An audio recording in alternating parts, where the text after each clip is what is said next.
Aminado si Senate Committee on Finance Chairperson Senator Win Gatchalian na dismayado siya sa mga nagsilabasang flag project sa ilalim ng Department of Public Works and Highways. Ayon kay Gatchalian, inaasahan niya na kahit papaano ay naayos na raw sana ang budget para sa nasabing pondo bilang dumaan naman ito sa kamay ng Department of Budget and Management. Samantala, kung wala raw magiging pagbabago rito kahit na ayusin na ito ni na DPWH Secretary Vince Dizon at maging ni DBM Secretary Amina Pangandaman, ay hindi naman daw magdadalawang isip ang senador na alisin na lang ang nasa 268 billion pesos na pondo para sa flood control project. As it is right now, kung ganito yung magiging itsura ng budget, sigurado ako yung 270 billion ng DPWH sa flood control, tatanggalin namin yan. Ilalagay namin yan sa education para mabuo na yung 4% GDP sa education.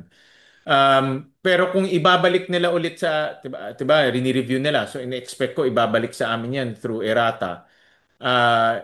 I-review pa rin namin yan. Titignan pa rin namin kasi we cannot just take it hook, line, and sinker. Pero kung maayos naman, ba, justified na, meron ng feasibility study, may detailed engineering na, wala na yung mga duplications, then potentially yung budget nila pwedeng ma-retain. No? So it really depends kung ano yung i-resubmit nila sa Senado. Sa kabilang banda, ibinahagi ni Gatchalian sa Zoom interview kasama ang Senate media na meron na rin silang initial na schedule para sa pagpapatuloy ng budget hearing.